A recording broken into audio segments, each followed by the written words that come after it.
Et donc les compagnies ont le temps de réfléchir et puis pour améliorer quelques conditions. J'espère que Eni qui travaille à Bondy tiendra compte de tout cela et je crois que ça va se faire parce que, me semble-t-il, c'est Eni actuellement qui a le plus de temps à prendre avec les populations et nous vous encourageons. Je voudrais féliciter Justice CP. Pourquoi? Parce qu'ils font un travail de prévention. Ce qu'ils font là, c'est un travail de prévention et d'apprentissage au dialogue entre les trois partenaires, les populations, l'État et les compagnies. C'est un travail de prévention. Pourquoi? Parce que nous ne sommes pas encore à la situation de conflit. Je vous parle en connaissance de cause parce que avant j'étais aussi dans cette commission et j'ai eu la grâce de visiter le Nigeria. J'ai accompagné des actionnaires de Shell au Nigeria, mais je vous assure, dans ma délégation, dans notre délégation, il y avait une femme qu'on avait comme ça prise en otage. Parce que les populations pensaient que nous étions des travailleurs de Shell. Et la femme a eu la vie sauve grâce à moi qui vous parle. Parce que j'étais prêtre. Et je suis allé dire là-bas, mais nous ne sommes pas de Shell. Nous sommes de la société civile, nous sommes venus pour vous écouter. Voilà comment cette femme-là a eu la vie sauve. Et au jour d'aujourd'hui, elle a démissionné.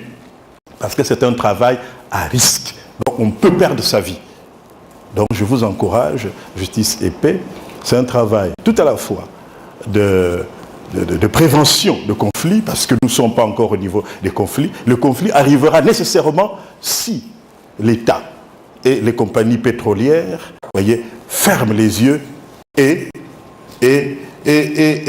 prennent ça à la légère. Parce que les populations doivent vivre, nous sommes nés pour vivre. S'ils ne vivent pas, ils vont se comporter comme les Nigérians. Et au Nigeria, là-bas, c'est des milices organisées qui font des enlèvements des travailleurs, des enlèvements des exploiteurs. Même, ils vont jusqu'à enlever les femmes des gens qui travaillent à Shell. Donc nous avons la chance, nous, ici.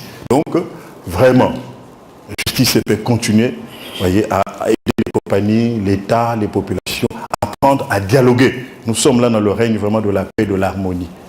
Voilà. Aux compagnies, ils n'ont pas encore l'expérience du Nigeria. Je vous encourage vraiment à vous solidariser avec les populations, à les écouter, à être en synergie avec eux. Voyez, nous tous, nous avons à gagner. Vous avez à prendre profit de ce que vous exploitez. Et les populations aussi doivent vivre heureux et l'État aussi doit tirer son profit là-dessus. Et dans cet apprentissage du dialogue, vous voyez, le dialogue s'apprend. Hein. Ne prenons pas ça à la légère. On apprend à parler ensemble pour le bien de tout le monde. Donc, Justice et Paix, je vous encourage. Merci pour ce travail que vous faites. Et vous êtes à la fois des facilitateurs et des canaux, voyez, pour permettre ce dialogue-là. Donc, je vous remercie. Et les populations concernées ici, de Djeno et de... N'ayez pas peur. Vous voyez, une fois au Nigeria, on a rencontré les parents, papa et maman de Ken Saro Aouiva. Donc il y a un journaliste qu'on avait tué et les parents ont dit, voyez, que ce pays-là, c'est pas pour le président de la République, c'est notre pays. Alors les mamans qui disent que ici, là où nous sommes là, c'est chez eux. Je ne vois pas comment le président de la République va venir dire que... Parce que les populations, ils savent que le pouvoir politique, hein, l'État, j'espère qu'ils sont invités, là, les députés, et puis les conseillers, et puis les préfets. Ils sont là, les sous-préfets, ils ne sont pas là. Voilà, c'est bien. Il faut que vous sachiez que les populations savent que vous êtes des locataires. Hier, c'était Sassou, aujourd'hui, c'est les Souba, et demain, c'est d'autres. Les populations sont là, ils vont mourir là, ils vont être enterrés là. Nous avons mené une enquête en tant qu'étudiants au Cameroun. Nous sommes allés au Cameroun et on a demandé aux gens, voilà, toi qui es camerounais, on est allé au-delà de Saint-Mélima, on allait vers le Thème, on a étudié les gens qui vont travailler dans la forêt. On leur a demandé, mais qu'est-ce que vous allez faire dans la forêt?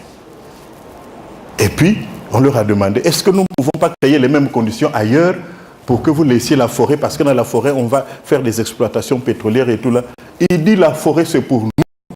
Biya, son village, c'est là, simplement. Mais ce n'est pas sa forêt. Et puis Biya, il va mourir comme le président, le premier là, du Nord, là, comme ça, Yaïdjo. Donc les populations savent qu'ils sont chez eux, ils vont mourir là, c'est leur terre. Voyez.